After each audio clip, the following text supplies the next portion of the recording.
Praise the Lord. Kaya salamat sa Diyos sa mga pagkakataon na ito. Kaya tayo po idarako na sa pagpapahayag ng mga katuwiran mula sa salita ng Diyos. Sabi nga ni sa aklat ng Biblia,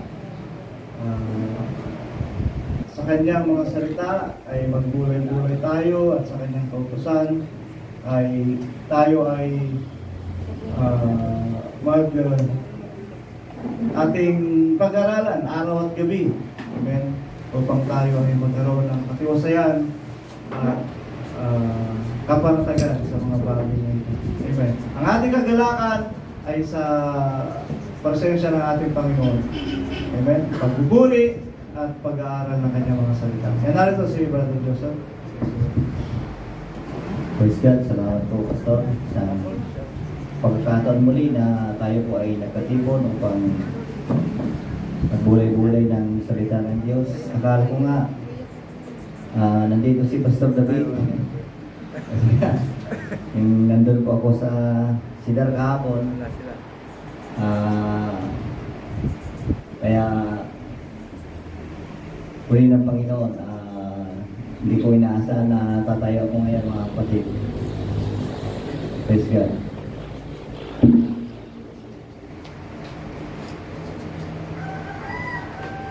Hindi ko alam kung dahil sa mga bisita o mga kapatid natin kung tama ito yung babasahin ko na mga salita ng Diyos. Hindi ko alam bakit ito ang nabuklat ko, mga kapatid.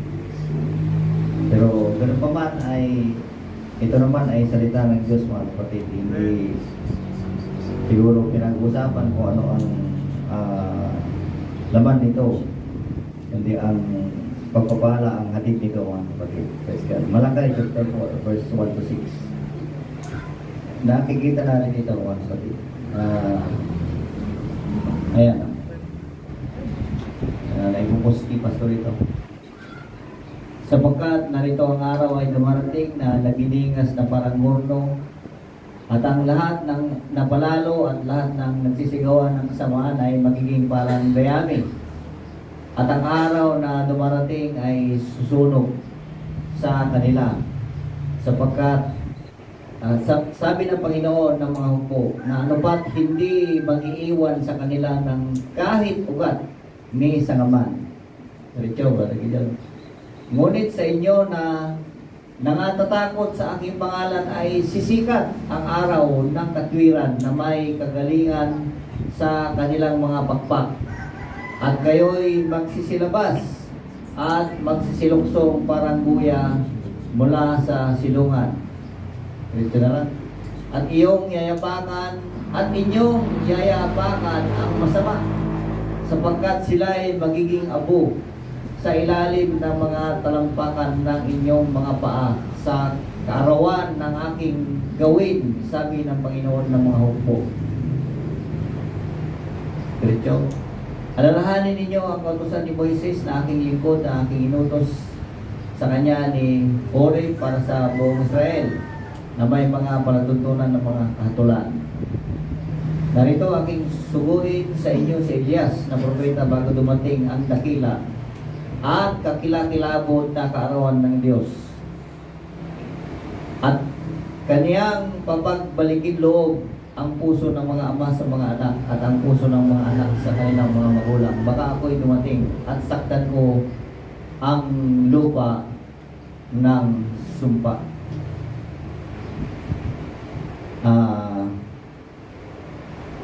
Hindi ko alam kung ang mga salitang ito ay nasa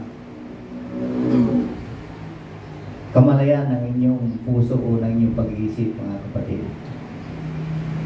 Sapagkat hindi madali ang marinig yung mga bagay na ito na sa kaarawan ng Diyos ay talagang walang makakaligtas. Pero sabi doon sa verse 2,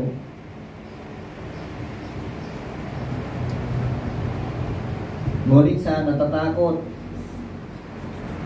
ayan, sa aking pangalan ay sisikat ang araw katwiran na kagalingan sa kanyang mga bakpak. at kayo'y magsisilabas at magsisiloksong parang buya mula sa silungan. Ito yung aral ng kawan na ito, mga kapatid. Ako sa araw-araw na pagising ko sa umaga ay lubos ako nagpapasalamat sapagkat bukas pa ang lugar na yon. Nag-aalala ako sapagkat sila naghihintay na. Ako naghahanda pa lang.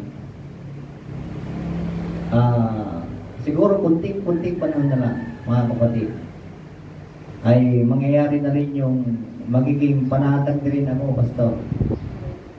Sapagkat yung Ebanghilyong ito, sana pare-parehas tayo, ay nakatuon sa mga salitang ito.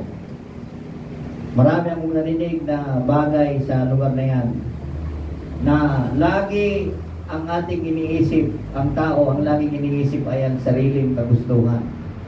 Ang sariling kaisipan kung saan niya gustong pumunta, kung ano ang gusto niyang gawin sa buhay na ito. Yan ang totoo, mga kapatid. Narinig ko rin, mga kapatid, na hindi pinag-uusapan kung mahirap ka. Hindi pinag-uusapan, mga kapatid. Walang binanggit yan.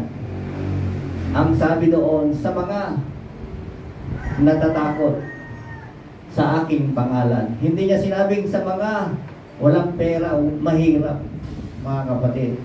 Kaya purihin ng Panginoon. Sana nga ganun ang kaisipan natin. Alam niyo ba kung bakit? May gagawin tayong talagang hindi maiwasan. Alam niyo yung 10 virgin? Sinong nakakaalam nun? Madamot ba yung 5? O talagang ganun talaga ang buhay? Madamot pa sila? Sa tingin niyo may pag-ibig ba sila? Basahin natin, mga kapatid. Tignan lang natin. Basahin lang. 25 verse 1.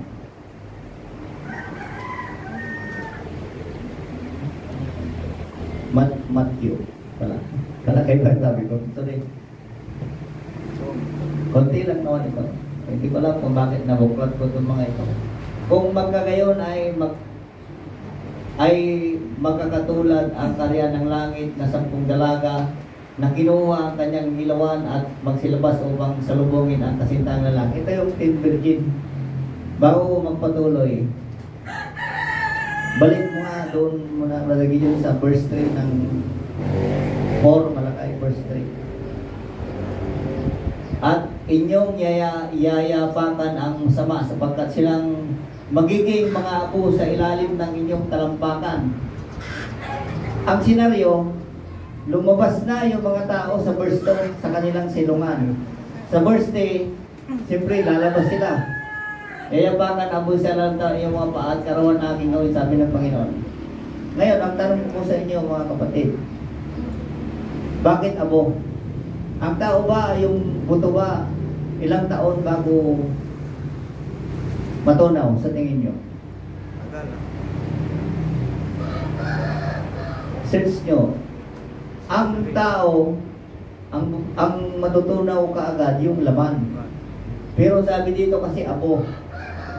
Alam niyo ba ang senaryo kung bakit na abo? Mga kapatid, hindi kaya nuclear yan? Ha? Alam niyo ba ang init ng isang nuclear? Ang init niya is 300,000. That was 5 years ago. Hindi ko alam ngayon kung may develop na sila pagka may 500,000. Kasi ang kumukulong tubig 100 lang. Ang cremation 1,000. Compare mo yung 3,000, pati buto mo tunaw, kaya magiging abo. Ngayon kung hihintayin natin na maging abo yung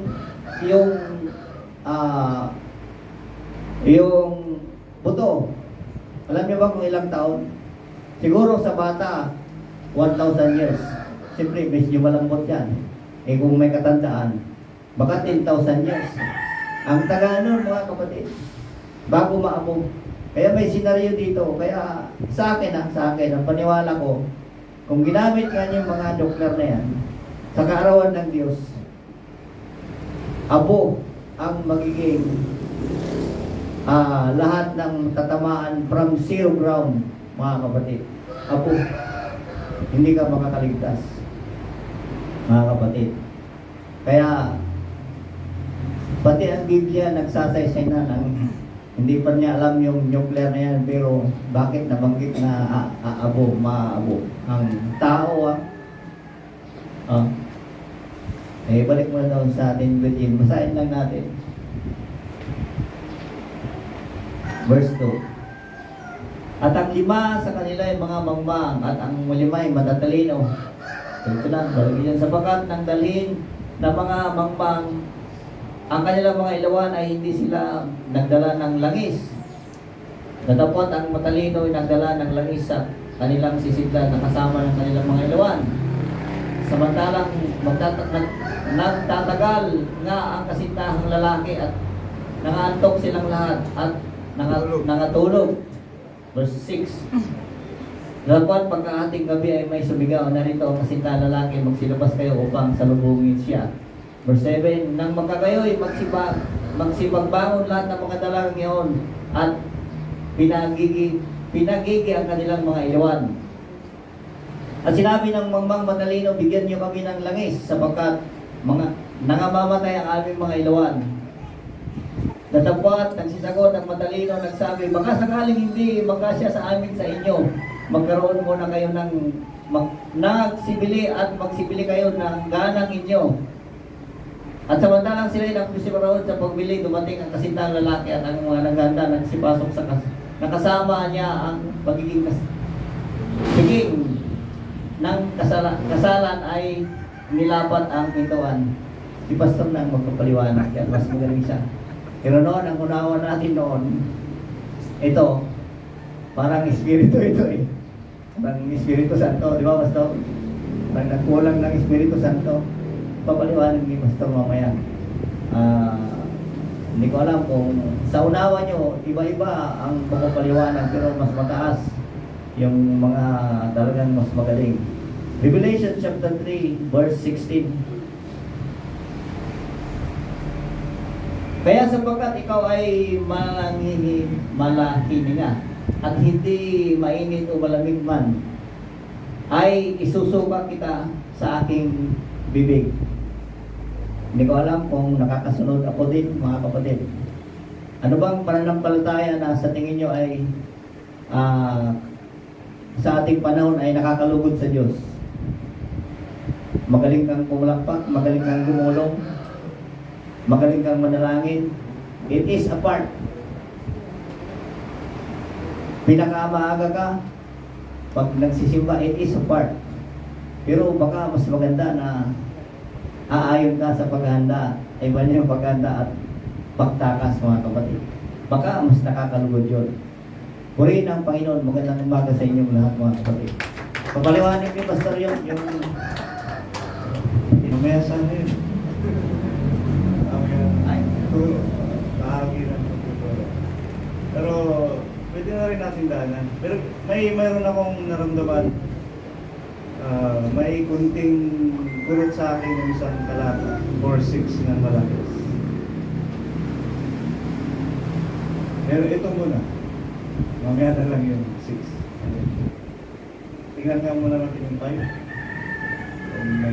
Narito ang sinisiglas sa propeta bago dumating ang dakilang pagkalagod na karawan ng Panginoon, Elias. The ministry, nung sinabi niyang susuguin na si Elias, the ministry of Elias, yung trabahong ginawa ni Elias nung siya ay siya ay buhay pa. Amen? Kasi si Elias, siya yung nasa the voice in the wilderness. Siya yung sinasabi ng talata, the voice in the wilderness. Na ano sinasabi ng tinig sa ilang, ihanda ang daan ng Panginoon. Amen. Ihanda ang daan ng Panginoon. At pagdating ng bagong tipan, ang sinasabi nito ay si John the Baptist. Pagdating sa bagong tipan, si John the Baptist. Amen. Kasi mayroong nakadiscern sa kanya na siya yung tinig din sa ilang. Hindi naman sila pwedeng magkapareho. Amen? Kasi kung si Elias ay sayong si John, parang totoo yung doktrina ng mga Buddhist ba yun o Chinese na reincarnation. Pero hindi yun, wala yun, hindi yun ayon sa salita ng katotohanan. Nung sinabi niya si Elias ay isang si John the Baptist, yung ministeryo na nasimulan ni Elias ay dumaloy hanggang kay John the Baptist. Amen. Yung espiritong pumapatnubay mula kay Elias, amen, ay siya rin kumikilos kay John the Baptist na inihanda nila ang daan ng Panginoon. Patunayan natin yan, yung nabasa natin nung nakaraan sa Joshua chapter 1 verse 3, kung hindi ako nagkakamali. 4 5 o sa 2. Yan na tayo.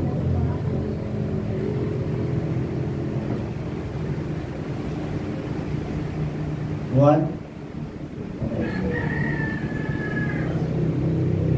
Okay, 6. Tuloy natin. Nandiyan lang yan.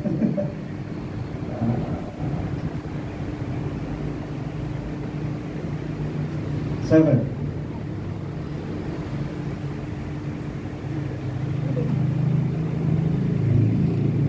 Nabasa natin ang nakaraan. 8. Di ba na ito?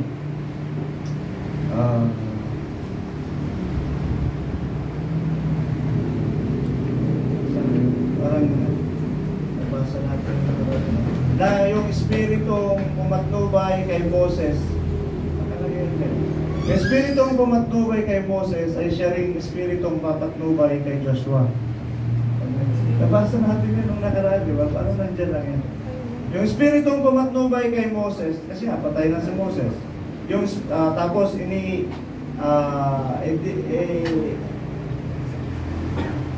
kaharilingan si Joshua. Amen. Ang pangako ng Panginoon kay Joshua, para mabuhayan siya ng loob at pagkaroon siya ng lakas ng loob, yung espiritu na pumatnubay kay Moses ay siya ring papatnubay kay Joshua. Amen. So the same, yung espiritong kumilos kay Elias sa lumang tipad na inihanda ang daan ng Panginoon ay siya ring espiritu na kumikilos kay John the Baptist.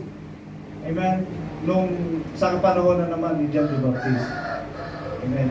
At alam niyo ba sa ngayon ay mayroon din ganong espiritong kumikilos sa iglesia nito. Amen. Meron din espiritong kumikilos sa iglesia nito. Narinig ito, patotoo ito. Amen. Narinig, hindi lang yung nakarinig mismo nagpapatunay, kundi yung mga kasama niya. Amen. Narinig niya, the voice in the wilderness. Sabi niya, isulat mo ang mga bagay na ito. Talagang isinulat nila yung sasabihin. Isinulat nung kasama niya, isinulat. May mga isinulat na hindi mo parang hindi mo matanggap na mangyayari sa kanila yun. But then, sa pagpapatuloy ng kwento ng iglesia, nangyari. Hindi inaasahan ng lahat, pero nangyari. Makita nyo, ganun ka-accurate ang pagpapatnubay ng Panginoon doon sa simula, hanggang sa gitna, hanggang sa dulo. Amen? Na inihahanda ang daan ng Panginoon. Ngayon, sa inihahanda ang daan ng Panginoon, nagaganap na ito, nakikita na natin. At sinimulan natin, ito rin sana yung ibabahagi ko rin pasimula, amen, na sinimula ng kanyang mga lingkod. At ngayon, pwede ba na ang maggamitin ng Diyos ang hindi mananampalataya para tapusin ito? Pwede.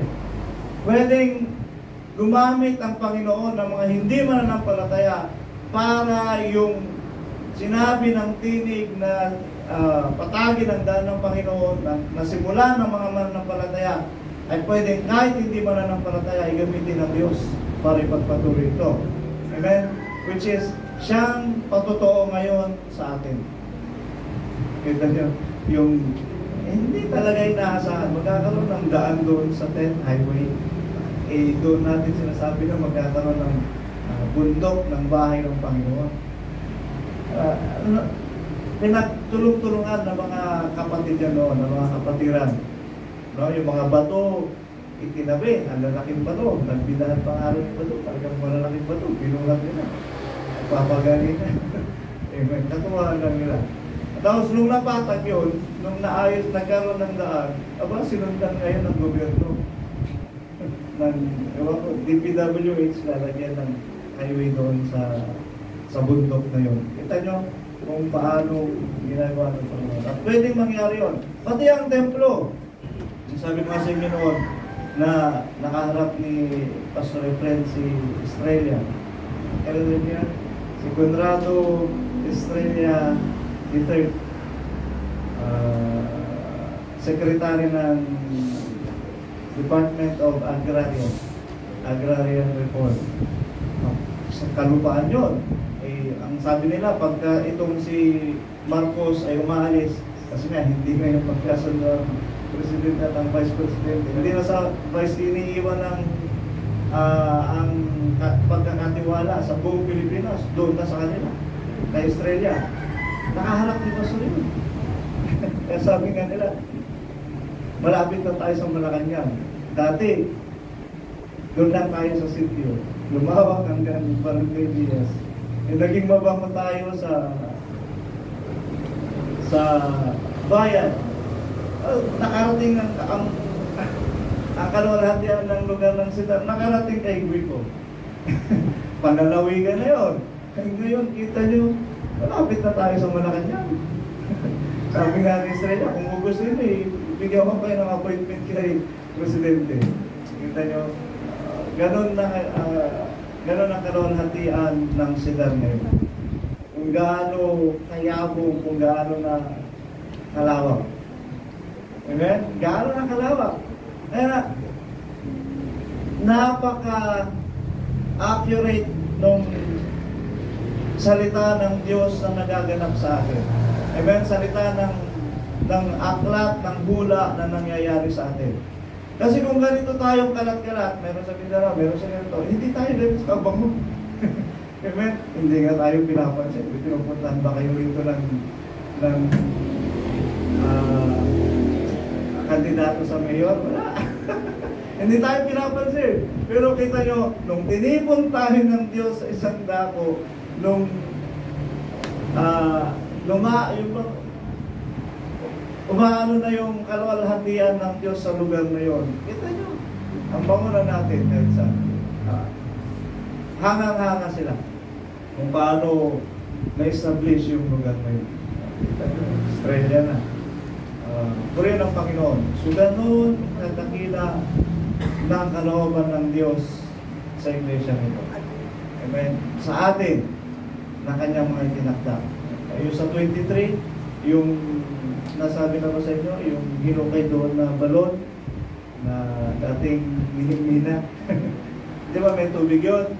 Bubuhayin daw yun para magkaroon ng water system sa 23.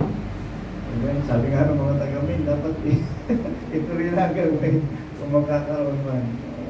Maganda lang ang magiging katubigan doon sa 23. Plus, yung ilaw, malapit-lapit na rin. Malapit-lapit na rin. Kaya ito rin ang Panginoon. Ganun ka seryoso ang Panginoon sa kanyang mga salita, sa kanyang mga lingkod. Amen? Nung sabihin niya na magkakaroon ng kaluwalhatian, ang isang dako, niningning sa kaluwalhatian, niliwanag, 60 verse 3 nga ng Isaiah.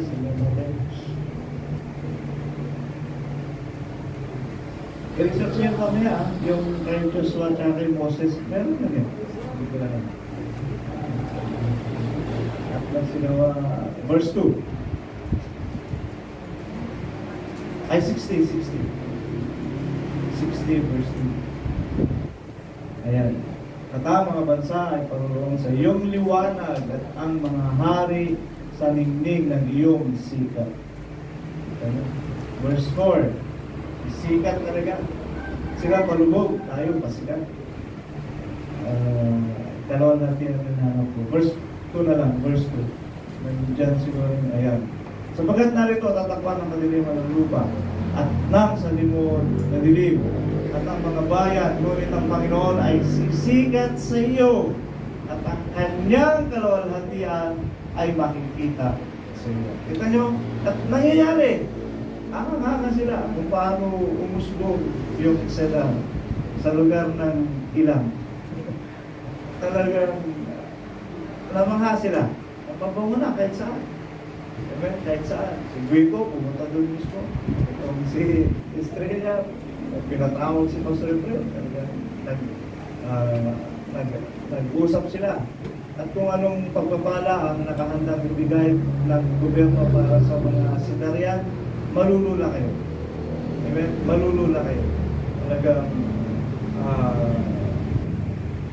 ginagamit sila ng Panginoon para mangyari yung mga bagay na hindi kaya ng iglesia. Kaya nga, sabi nila, anong problema nyo dyan? Sila na nag-aalok. Anong problema? Hindi naman humingi si Pastor Efraim. Sinabi nyo lang, yung ibang lupa doon, may possession lang, wala pa talagang titulo. Tapos yung sa tent, sabi niya, balak namin magpatayo ng templo para sa sa kongregasyon, para sa lahat. Sabi ni Estrella, consider it done. Done na daw. Hindi natin alam kasi nga para mag-agriksyon. Pero mayroon tayong pag-asa. Mayroong sinabi, yung tubig nga, pinapuntahan na eh. Pinapuntahan, examine na yung tubig doon. Pero sabi niya done, ay yung lupa niyo may problema. Hindi na problemahin yan. Bahala na si Estrella. Amen. At yung templo doon, ewan ko kasama yung templo ng ipapatayo. Amen. Sinabi niyang done. Pero yun ang Panginoon, marulula. Ang dami. Hindi ko masasasay lahat. Amen. Pero ang ganda, kakahanga ang ginagawa ng Panginoon. At ano pa ba? Ito, yung sinabi ko sa inyo, pwede bang gamitin sila ng Panginoon para ipatayo o mangyari ang kalooban ng Diyos? Pwede. Sa aklat po ng Ezra chapter 1 verse 1. Tingnan natin. Marami na kayong inputs ngayon, ha? Ayan. Nang unang taon nga ni Ciro, English kayo, na hari sa Persia. Persia. Hindi yan Israel, ha? Ibang lugar yan. Lintil yan. Ngayon, sabi nila, Iran. Upang ang salita ng Panginoon sa pamagitan ng bibig ni Jeremias ay maganap. Anong ginawa? Para mangyari yung kalooban ng Diyos na sinabi ng propeta, ito ang ginawa. Kinilos ng Panginoon, ito. Kinilos ng Panginoon ang diwa ni Ciro na hari sa Persia na na siya'y nagtanyag ng kanyang buong kaharian at sinulat din naman na sinasabi. Pinukaw niya si Ciro, si Cairo, na hindi naman siya Israel. Hindi siya Israelitas. Pero kinilos siya ng Panginoon. Pwede ba na itong mga nasa pamunan ay kinikilos din ng Panginoon para mangyari yung nakatakdang kaluwalhatian sa lugar ng sila? Hindi natin kaya magpagawa ng kalsada. Amen? Hindi natin din kayang ipagtayo ng templo ang kongregasyon. Yung pinagtitipunan nga natin ng kawayan pa. Pinag-iisipan din gawing poste na yun at yero. Kaso, kulang sa budget. Amen? Sabi nila, o sige, taon-taon, gawin natin ang poste. Tingnan natin kung hanggang saan kaabot. Pero sabi nila, sayang naman kasi ang talagang templo na pagpapatayan nandun sa tent. Amen? Pwede bang gamitin sila ng Panginoon? Pwede. Kasi nga, itong si Ciro, ginamit siya, pinukaw siya, kinilos siya ng Panginoon para yung templo sa Jerusalem ay masimulan. Pero ang magtayo ng talaga is si David. Amen? Okay, verse 2. Tingnan natin. Ganito ang sabi ni Ciro na hari sa Persia, ibinigay sa akin ng Panginoon ng Diyos ng langit ang lahat ng kaharian sa lupa at ipiniling niya sa akin na ipagtayo ko siya ng isang bahay sa Jerusalem na nasa Huda. Kita niyo ba? Amen. Nasa kapangyarihan itong si Cairo. Sakop nga lahat. Napakalakas niya noon. Napakalakas na bansa. Sa kanya lahat, dumudulog, sumusulok ang mga bansa. Pero itinangin ng Diyos ang Israel. Huwag mong sasakupin ang Jerusalem, huwag mong sasakupin ang Israel, kundi bagos ipagtayo mo sila ng templo. Ayun, ginamit si Cairo. Sa atin din, pwedeng gamitin ng Diyos ang mga hindi mananampalataya para mangyari ang sinalita ng Diyos sa isang dako. Amen? Sa isang dako. Yan po rin ang Panginoon. Ano lang yan? Pawa ng payag. Ito yung nagbigay sa akin ng purot kanina. 4:6 ng Malakias. Yung binasa natin ngayon. Yung binasa. 4:6.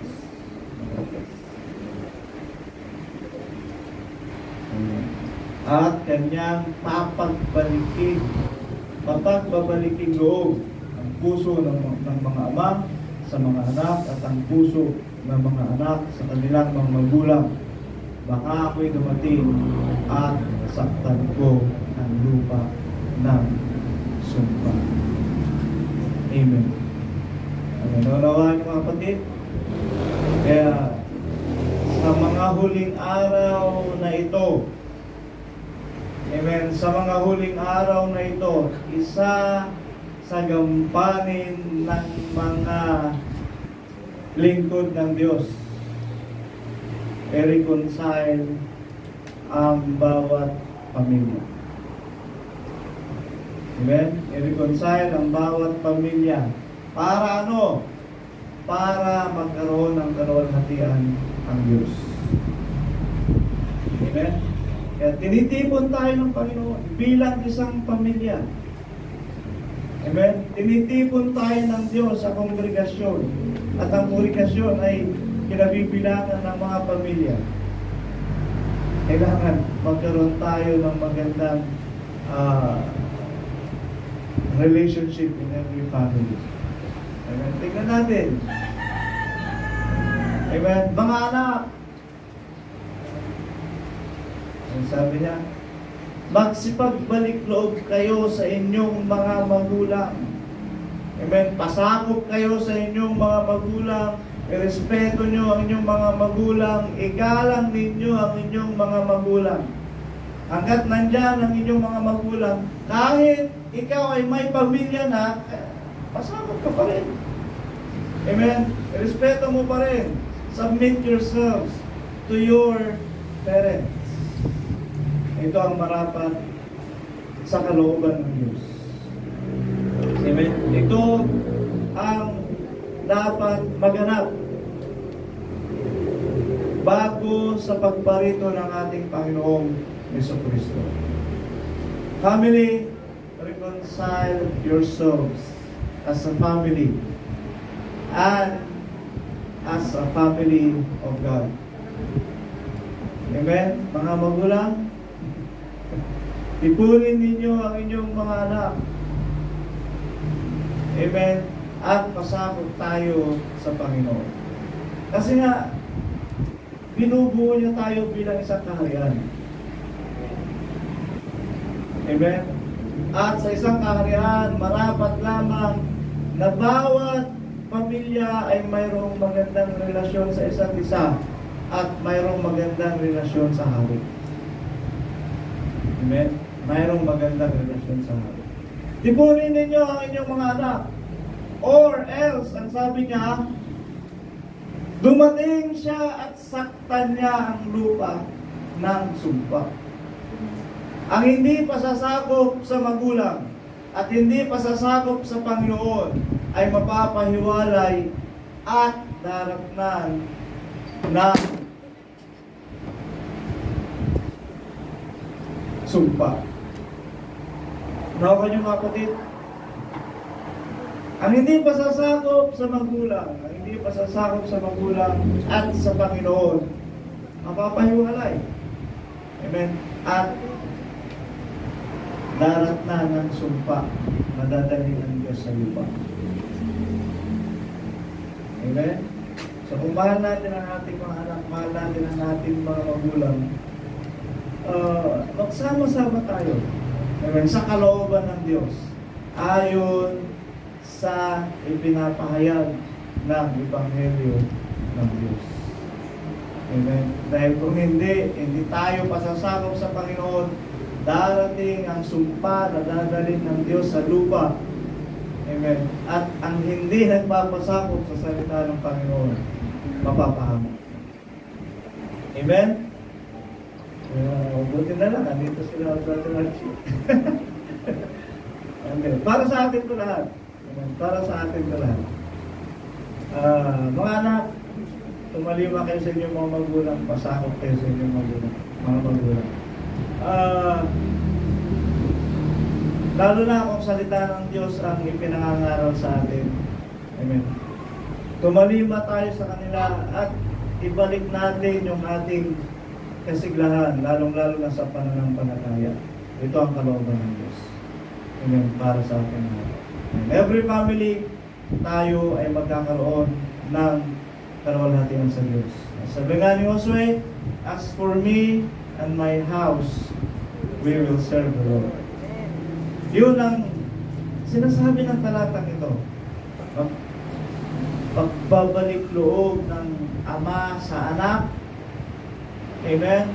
Siguro, yung ama na to, parang nawalan na siya ng gana sa kanyang mga anak. Kasi hindi nakikinig.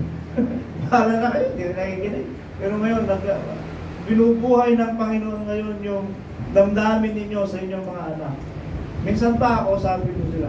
And then, yung anak naman, inuutusan din sa talatang ito, panumbalik kayo sa inyong mga magulang. Amen? And let's have reconciliation within the church, within the family, and as a family of God. And as the family of God. Ganon din sa kabuuan ng iglesia nito. Let's all reconcile ourselves. Ayon sa pananampalataya, ayon sa salita ng Diyos. Ito yung nagbigay ng tulong sa akin. Sabi ko, marahil ito ang kalooban ng Diyos sa atin. Bago siya dumating, dahil hindi gumaganap sa gayong bagay, mapapahiwalay. Amen? Ang hindi gumaganap sa gayong bagay, mapapahiwalay. Kung nagkaroon nga ng pagkakataon at tayo dalhin ng Diyos sa isang dako, ang hindi magpapasako, darat na ng sumpa na dadalhin ng Diyos sa lupa. Amen? Ngayon, kung paano ito mangyayari, masusunog ang balat ng lupa at magiging dayami ang masama, magiging gaya ng dayami ang masama, maaabo sapagkat walang pag-iingat ng Panginoon. Pero dito tayo kapatid sa kalooban ng Diyos. Ito ang nasa ng Panginoon sa bawat isa sa atin. Bago siya dumating, magkaroon ng reconciliation in every family. Magkaroon ng reconciliation sa bawat churches na kung saan tinitipon tayo ng Panginoon sa mga ganitong bagay. Amen. Unawain natin. Ulitin ko, basahin ko ulit at panawain nyo rin. At kanyang papagbabaliking loob ang puso ng mga ama sa mga anak at ang puso ng mga anak sa kanilang mga magulang. Okay, semicolon. Pag naganap na yan, okay na. Kasi nga, sapagkat kung hindi mangyari yan, ang hindi nagpapasakop sa ganitong kautusan, sa ganitong pahayag, ay baka dumating at saktan ko ang lupa ng sumpa. Baka magpasama kayo. Amen. Baka magpasama sa galing ng Panginoon sa sumpa, dadalhin ng Diyos sa lupa. yung sumpang ibibigay sa lupa, yung 4:1 na binasa sa una. Amen.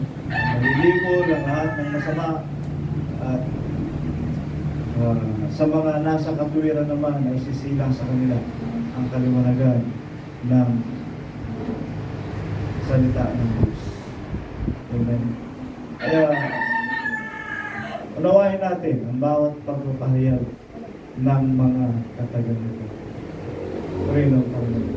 Mga anak, huwag niya ninyong pabigatin ang inyong kalooban when it comes to your relationship to your parents. Ayun, pabigatin. Amen. Hayaan na lang natin ang Espiritu ng Panginoon ay dumaloy sa atin at yung pag-ibig na nasa sa atin ang siyang kumilos. Amen? Ang siyang kumilos. Pero mga magulang na ito, lahat ng gusto ng nila para sa mga anak ay sa ikabubuti. Minsan siguro, nawala na sila ng gana kasi makulit kayo. Makulit kayo. Pero, magsisi tayo sa Panginoon, magpakababa tayo sa Panginoon, at pasakot tayo sa salita nito. Pagpabalik loob ng ating mga relasyon within the family, sa mga magulang at sa mga ato. Tayo po'y magsita yung mga ato. Hallelujah. Ito nyo, may mga unawang dumarating sa mga paulit-ulit na pagbabasa natin ng salita ng Diyos. Hindi mo natin na puso ko din ang tulog sa'yo. Yes, Lord. Kami ay tumutulog sa'yo, Panginoon, sa pagpapakababa. At sa lahat ng ito, kami o Diyos ay di natin magkalugan.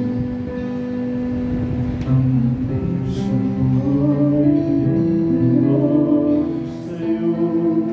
Ay magpakababa sa Panginoon, ang banal ko rin natin. Wala din ka sa iyong panaglaan. Sa iyong mga gawa. Narito kami, O Lord, sa panambahan na ito. Nawa, kami o Diyos ay naging mapag-usap iyo. At sa kaluguran na dumating sa amin ay hinihiling namin na patuloy mo po, Diyos, na pagpalain ang bawat kaluluwa na nasa bahay Korean ito. Linisin mo ang aming kaisipan. Linisin mo ang aming kaluluwa. Linisin mo, Diyos, ang Espiritu na sumasa amin. Magkaroon kami ng mabuting budhi. Magkaroon kami ng malinis na kaisipan. At magkaroon kami ng tamang kalooban, O Diyos, upang ang salita mo na aming marinig ay maging pagpapala at biyaya para sa lahat. Panginoon, ang iyong mga lingkod na naririto ay patuloy mo po kausapin, O Diyos, sa pamagitan ng mga salitang ito. Pagpahayagan mo kami, O Lord, at kausapin mo kami sa pamagitan ng mga katuwiran upang aming ipamuhay at aming pangyarihin na maganap namin ng iyong mga salita kung magkagayon. Darating sa amin ang iyong pag-iingat. Darating ang iyong pagliligtas. Darating sa amin ang iyong kapangyarihan upang pangyarihin ang iyong kalooban sa mga naranahan sa katuwiran. Lord, mapakababa kami sa iyong harapan. Tingapin mo ang aming salitain na, O Diyos, ay maging pagpapala para sa lahat. Ano ba, O Diyos, ang iyong biyaya ay maging katuwiran at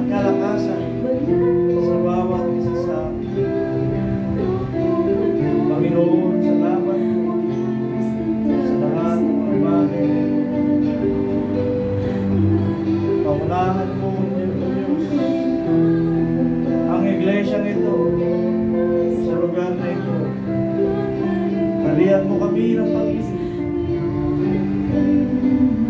Buklurin mo kami, O Diyos, ng tali ng kasakdalan. At maganap namin ang iyong mga kalooban.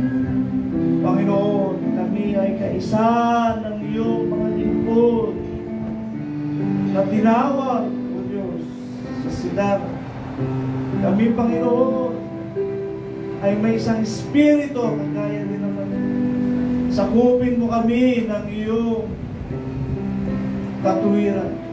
Sakupin mo kami ng iyong kapangyarihan. Sakupin mo kami, O Diyos, ng iyong kapamahalaan. At kalooban mo ang mangyari sa bawat isa sa amin. Naan ka, Panginoon, bawat isa sa amin. Dalangin namin sa iyo. Ang bawat gawa na gawang paglilingkod na aming sasakripisyo sa gawain mo, Diyos. Gawa ay maging mahalaga sa iyong harapan. At lingapin mo, Diyos, ang bawat gawa ng aming mga kamay. At ibilang mo nawa na katuwiran sa amin kahit maliit na mga accomplishment na sa pamagitan nito kami ay mayroong kapanatagan na ito ay nagawa namin dahil sa aming paglilingkod sa iyong pangalan. At nawa, Panginoon, alalahanin mo rin ang kami sa bawat gawang ito, sa bawat pagpupuli, sa bawat pagkakuli. Kami, O Diyos, magkaroon ng pagkakaisa ng pananampalataya sa isang espiritu sa iyong kapamahalaan. At ang bawat isa nawa sa amin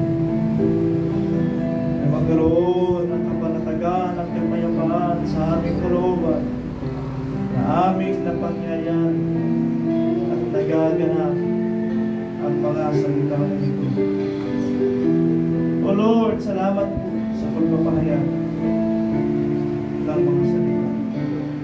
Salamat po na pinubuksan mo sa amin ang mga salita nito upang muling sumiksik sa aming mga kaisipan at sa aming mga kalooban at maging priority namin upang maging kalugod-lugod ang bawat isa ayon sa iyong harapan. Upang ang aming magagawang paglilingkod ay hindi maging walang kabuluhan, kundi bagkus ito ay hindi lang magiging alaala sa iyo at sa akin, kundi magiging katuwiran din naman na aming pangyarihin ng mga bagay na ito. Na hindi mo kami pinagkukulang sapagkat pinupuno mo kami ng iyong mga salita.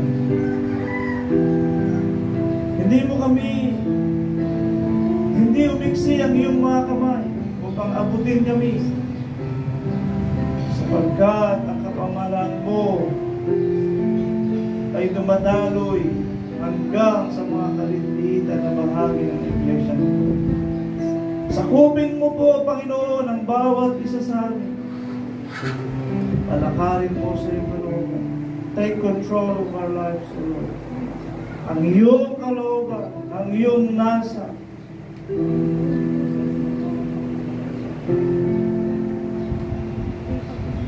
Kung maaari, Panginoon, ay pilitin mo kami upang maganap namin, Diyos, sa mga bagay na ito.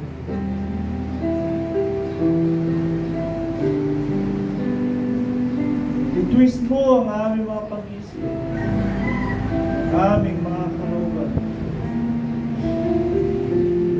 upang magkaroon kami ng pagpapakababa at pagsunod sa iyong mga salita. Sawayin mo kami, O Diyos, sa katigasan ng aming mga ulo.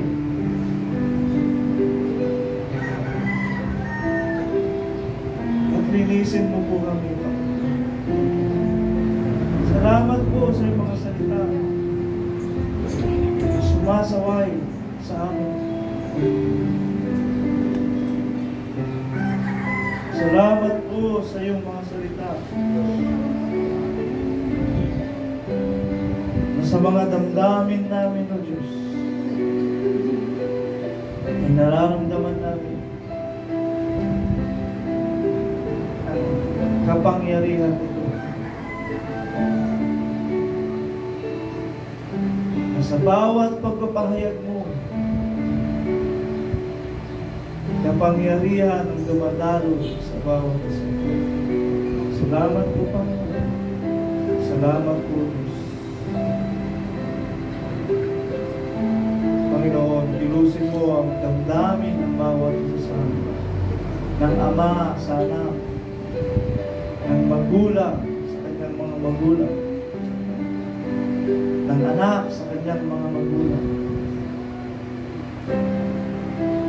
Kilusin mo po, Diyos, ang iyong Santong Espiritu ang mamagitan sa bawat isa upang magkaroon kami ng kapantagan at maganap namin ang iyong mga salita. Lihin ka na walang lihin ka. Ang aming dalangin sa pangalan ng Jesus. Hallelujah.